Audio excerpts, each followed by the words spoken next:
бүгүн лимон тууралуу сөз кылабыз. Деги эле Кыргызстанга лимон кайдан келет? Биздин климаттык шартта лимонду жакшы өстүрсө болобу? Ушул лимонду кантип өстүрүп, кандай киреше пайда алса боло турганы тууралуу бүгүн сиздерге кеңири ачып бергени аракет кылабыз. Сиздер менен мен Айнур Султангазиева. Биз бүгүн студияга атайын конокту чакырганбыз. Айыл чарба илимдеринин доктору Кубанычбек Тургунбаев. Келиңиз, саламатсызбы? Кубанычбек мырза, айтсаңыз, бул лимон Союз учурунан бери эле, биз билгенден бери эле, мисалы үчүн Кавказ жактардан келчү эле, Орто Азиядан, Өзбекстан, Тажикстан жактардан келип, бирок Кыргызстанда лимонду өстүргөндү дээрлик көбүбүз биле бербейбиз да.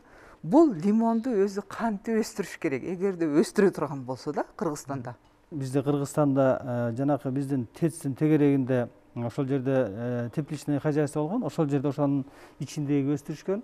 Андан башка дагы коңшу өлкөлөрдө, Өзбекстанда, Тажикстанда кеңири, себеби дегенде аларда субтропикалык климат болгондуктан, жылуу климат болгондуктан алар ачык жерлерде өстүрүп келишкен. Ошондуктан ошол жактардан келген көбүнчө. Андан сырткары дагы көп жанакы сүйүүчүлөр муну өстүрүп келишкен өз коро жайларында, үйлөрүндө. Себеби дегенде бул жылуулукту сүйүүчү өсүмдүк. Бизде күн суугураак, кышкы суук болгондуктан бул үшүп калат. Ошондуктан сөзсүз түрдө бул жылуу климатта өсүш керек.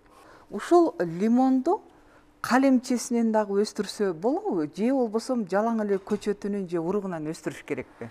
Негизи бул лимонду өстүрүүдө эң жакшысы бул калемчесинен өстүргөн. Бул кадимки эле жанакы калемчесин алып кесип алып туруп, аны жанакы субстрат даярдап, тупурак, кум менен аралаштырып, андан кийин аны ошол жерге сайып туруп, үстүнөн банка жаап койсо, ал жерде нымдуулук сакталат, сугарып турса, ал тамырлап өсүп кетет. Эң жакшы метод ошол. Ал эми жана уругунан өстүргөндө анда жанакы мындай жакшы сорт чыкпай калат андан баягы кадимкидей эле алма уругунан чыккандай, өрүк уругунан чыккандай жапайы чыгып калат да, аны кийин улаш керек болуп калат.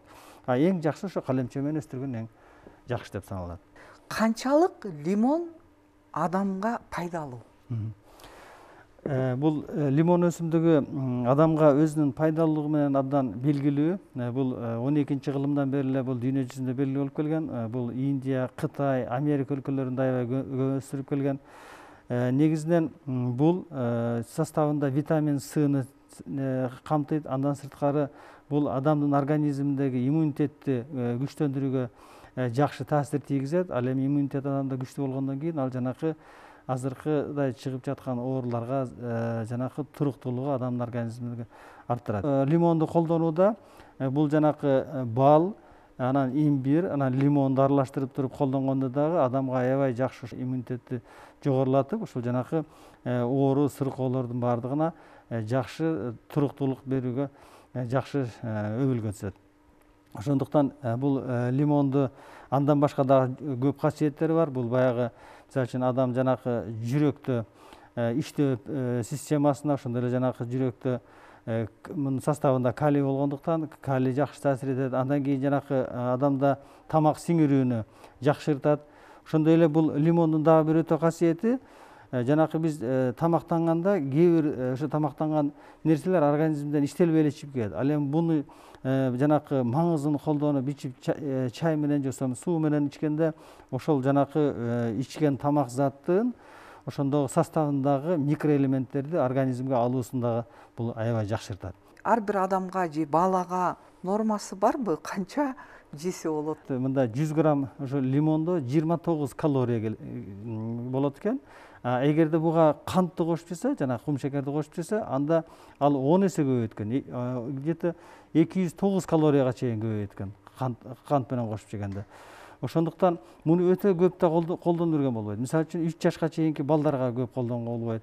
Андан кийин жанакы боюнда бар аялдарга көп жегенге болбойт. Андан кийин өтө да көп жей берген болбойт. Себеби дегенде бул адамдын организминдеги жанакы антиоксиданттар бар. Адамда аллергияны неме кылып козгоп, аллергияны күчөтүрүшү мүмкүн. Ошондуктан мунун дагы өзүнүн нормасы болуш керек.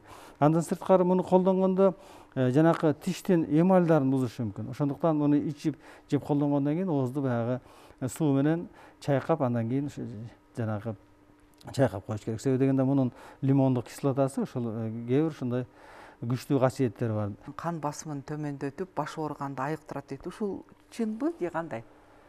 Адамдын кан басымы көтөрүлгөндө дагы муну колдонушат. Жанакы адамдын организминдеги холестеринди түшүрүүдө, мисалы үчүн баягы ашыкча майларды күйгүзүп чыгарууда колдонот. Ошондой эле жанакы бул жанагы кан басымды көтөрүш эмне да, бул баягы жанакы кан системасындагы баягы тромбо пайда болуп, же болбосо ошо кан өтүмдүүлүгү болот. Ага дагы мунун таасири бар. Үй шартында өстүргүсү келсе, же агороту жери болсо өстүрсө мүмкүнчүлүк барбы? Кыргызстандын түштүгү, түндүгү, чүй өрөөнүндө мисалы да? Күнөсканаларда өстүрсө болот. Бул лимон өсүмдүгүн түштүктө Жалал Абад областында Сызак районунда Круговойдун тегерегинде ошол жерде лимонду атайын ошо күнөскананын ичинде өстүрүп жүрүшкөн. Андан башка дагы үйлөрдүн шартында өстүрүп жүрүшөт. Кадимкидей эле бул ошол жанакы кара жакшы буга шарт түзсө түшүм алат. Бул 5-6 жылдан кийин түшүм бере баштайт, жакшы түшүм бере баштайт. Ошондо 5 жылдан 7 жылга чейин 15 штуктан 50 штукка чейин бере баштайт. Лимон өсүмдүгү негизинен көп киреш алып келүүчү өсүмдүктөрдүн бири болуп эсептелет. Мунун жолун билип, кызыгып, жанакы күнөсканаларда өстүрсө жакшы кирештерди алып келет. Бул лимонду жеген өтө пайдалуу, адамдын иммунитетин көтөрөт, жана оор сыркоолорго туруктуулугун арттырат. Ошондуктан мен ушул лимонду азыркы мезгилде көбүрөөк колдонууга сунуштап кетет элем. Рахмат, Кубанычбек мырза. Атайын биздин студияга келип, жалпы теле көрүүчүлөргө маалымат бергениңиз үчүн ишиңизге ийгиликтер каалайбыз. Саламатта болуңуз. Мына сиздер менен чогуу Илимпоз айыл чарба илимдеринин доктору Кубанычбек Тургунбаевдин лимон жөнүндө айткан кеп кеңештерин чогуу уктук. Деги эле Кыргызстанда ушул лимонду калемчесиненби же көчөтүнөнбү кантип өстүрүп атат, дыйканды сиздер менен чогуу жеринен барып көрөбүз.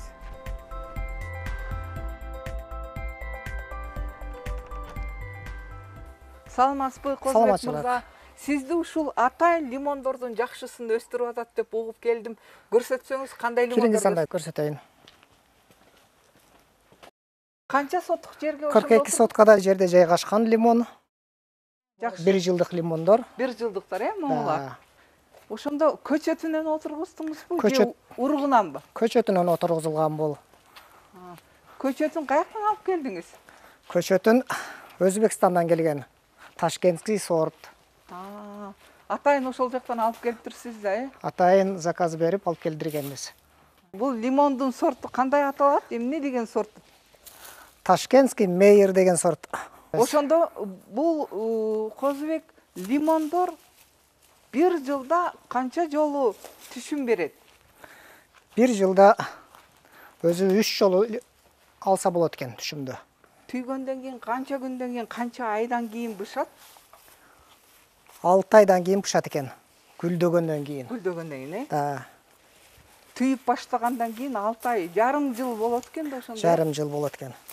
Улам гүлдөгөндөрү түйүп кете берет, тиги түйгөндөрү быша берет экен. Быша берет, Аны үчүн кыштын күнү жылуулукту жакшы кармаш керек экен. Биз кыштын күнү жылуулукту кармаган жокпуз. Биздики күзгө барып бышат. Декабрь айына чейин, сентябрдан баштап. Буюрса, Буюрса. Булда 1 жылдык лимондор, бардыгында мөмөлөр бар. Түйүптүр да булар дагы. Жарымы 2 жылдык лимондор, жарымы 1 жылдык лимондор. Будан бул жагы 2 жылдык лимондор. 2 жылдык лимондор укмуш түйүптүр го. Ойбой. Жылдан жылга мөмөсү көбөйөт экен бул лимондордун.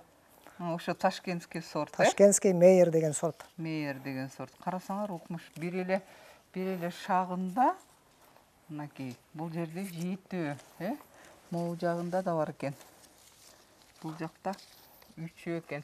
Бул эми канча күндөн кийин бышат, канча айдан кийин? Сентябрда 15-теринен быша баштайт. Күздүн башында быша баштайт экен да? Күздүн башында быша баштайт. Монтип башынан кайтып гүл ача берет. Көрдүңүзбү? Мынакей, мына. Бул жагында түйгөнү быша берет, артынан гүлдей берет экен. Гүлдей берет. Мына гүлдөгөнү. Үзгүлтүксүз жыл бою лимон алса болот. Жүрсөңүз, бул жакта дагы көрөбүз. Бул жактын бардыгы 2 жылдык лимондор. 2 жылдык лимондор баары түйгөн. Баары Мынакей түйгөн, гүлдөгөндөрү. Мөмө да жашыл болгонго мөмөлөрү анча билинбейт азырынча. Өздөрү бышкандан кийин сары болуп билинип калат, Могу гүлдөрү көрүнүп турат. Агыш, кызгыл тымыраак болот экен гүлдөрү. Жакшы. Бул канча аралыкта отургузулат, Козубек мырза? 2 лимондун аралыгы 2,5 метр, 2,5 метрге отургузулат. Могу 2,5, бул дагы 2,5. 2,5, 2,5. Канча жыл болду Козубек ошондой лимон тиккениңизге? Буюрса, келерки жылы 3 жыл болот. Быйыл 2 жыл болду бул лимондорго. 2 жыл толуптур да, ошондо 3-чү жылга кетет экен. Кетип атат, да. Көрдүңүзбү? Түйгөндөр ар биринде бажыраган гүлдөр бар, ар биринде мөмөлөр бар. Сугарганда кантип сугарасыз? Мына гүлдөп атканы, гүлдөрү да укмуш экен. Сугарганда бир жумада бир жолу суу беремин. Удобрение деген, химикат деген берилбейт буга. Ошондо бир жумада бир жолу сугарганыңыздарда тамчылатып сугарасыздарбы?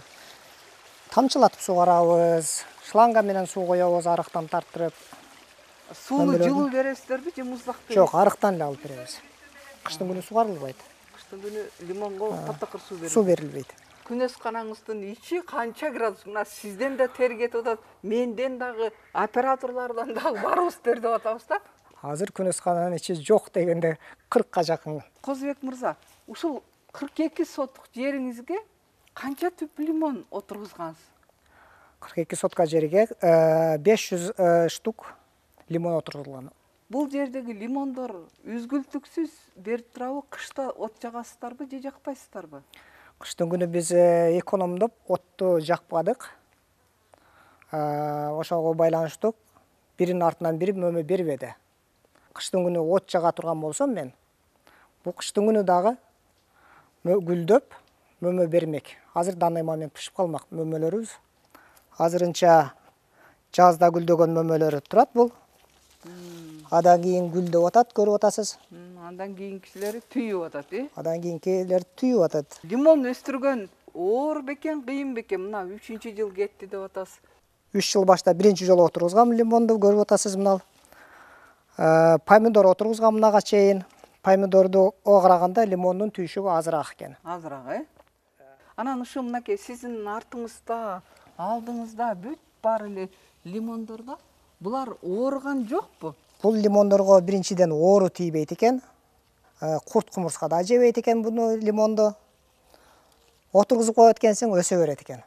Курт деген жок буда. Мындай жалбырактарына, бактын өзүнө курт түшпөйбү экен? Жалбырагына деле курт түшпөйт экен бунуку. Жамгырдын суусу керек экен буга. Суу чачып туруш керек экен жумасына бир жолу. Бул сууну көп талап кылат экен. Араларын мындай ачып, аба жүрүп туруш үчүн кесип туруш керекпи же кандай? Лимонду жылына 2 жолу кыркып туруш керек экен. Жазда бир кыркат экенсиң, күздө бир кыркат экенсиң, мөмөсүн алгандан кийин. Сиздин лимон өстүргөнүңүздү көрүп, лимон өстүргүсү келгендерге кандай кеңеш берет элеңиз? Лимон өстүргүсү келгендерге бага келсе мен консультацияны берем. Билген нерсеми айтып берем. Лимон өстүрөм дегендер биринчиден биздикине окшоп күнөскасына салыш керек. Аралыгын 2,5 кылып отургузуш керек. Көчөттү өздөрү сатып алса болот, Өзбекстандан алып чыкса болот. Жумасына бир жолудан суу берип туруш керек. Бул алмага окшоп баардыгы бирдей болбойт экен. Бириси бышайын десе, бириси түйүп турат, бириси бир жагынан гүлдөп турат. Мынакей могу жерде да Көрдүңүзбү? бар экен, Жерин кантип жумшартып туруш керек лимонду? Жылына бир жолу арык кылып туруп, кык салып турасыздар, болду. Адам башка эч нерсенин кереги жок. Сууну гана бир жумада бир куюп туруш керек. Лимону өзү өсө берет. Сиздин күнөсканаңыз канчанчы жылы курулду, канча жыл курдуңуз? Бул күнөска 2016 башталган, 2017 бүткөнмүн. 2018 бул лимонду отургузганбыз. Күнөсканаңыздын узун туурасы, бийиктиги канча? Бул күнөскананын узуну 100 метр, туурасы 42 метр, бийиктиги ал жагы 5 метр. Бул теплицаны мен кредит алып курганмын 2016 жылы. Адан бери төлөп келе жатам, кыйналып, кысталып. лимонубуз өсүп атат. Кудайга Буюрса шүгүр. ушул лимондордун баарын сатсаңыздар өзүн өзү актайт да. Эми бир жылда эле актап чыгып кетпейт. Убакыт керек ага. Лимон өзү 2 жыл, 3 жыл, 4 жыл дегенде өмө бергенди баштайт. Буюрса актап чыгып кетебиз. Былтыр канча килограмм же болбосо канча даана лимон алдыңыз да? Түшүм. Былтыр биз биринчи жыл болгонго 500 килограммдай лимон алдым. Жакшы. Биринчи жылы. Биринчи жылы. Быйыл андан да көп Быйыл болот буюрса кичинекейлерим, бир жылдыктарым 500 килограмм берсе, бул жагы буйруганын алабыз. Бул лимондун жакшы жери бадыраң помидорго окшоп ооруп калбайт экен. Өсө берет экен. Сууну берип туруш керек экен убактысында. Шамалдатып туруш керек экен. Кыштын күнү үшүтпөш керек экен. Түйшүгү азыраак экен. Бул оорубайт дагы экен. Лимонария деген группа бар Кыргызстанда. Казактар менен кошулган. Лимон өстүрөм дегендер кошулуп алып, ошолордон консультация алып, отургузуп үйрөнө берсе болот. Сиз ушунча аянтка лимон тиккенсиз да? Сиздин жардамчыларыңыз, атайын агрономуңуз барбы? Сизге кимдер жардам берет өзүңүзгө? Иманкул деген абабыз бар, агроном. Жумасына бир жолу келип консультация берип турат бизге. Анан байкем бар, инилерим бар, балдарым бар, өзүмдө 5 балам бар. Келип жардам берип турушат убакыты менен. Бул лимондун пайдалуулугу жалбырагындагы чайга салып ичсе болот. Сасык тумоодон, лимондун өзүн дагы бышкан момент варенье кылып жесе болот. Давленияны түшүрөт. Кан басымды түшүргөнгө дагы Эң пайдалуу нерсе. Иммунитетти дагы көтөрөт экен да, ошондо. Иммунитетти көтөрөт. Анда сизге ийгилик каалайбыз, жакшы калыңыз. Буюрса күздө бышканда дагы. Күздө бышканда да келиңиз. Келип көрөбүз. Кандай түшүм алып атканыңыз? Саламатта болуңуз. Макул.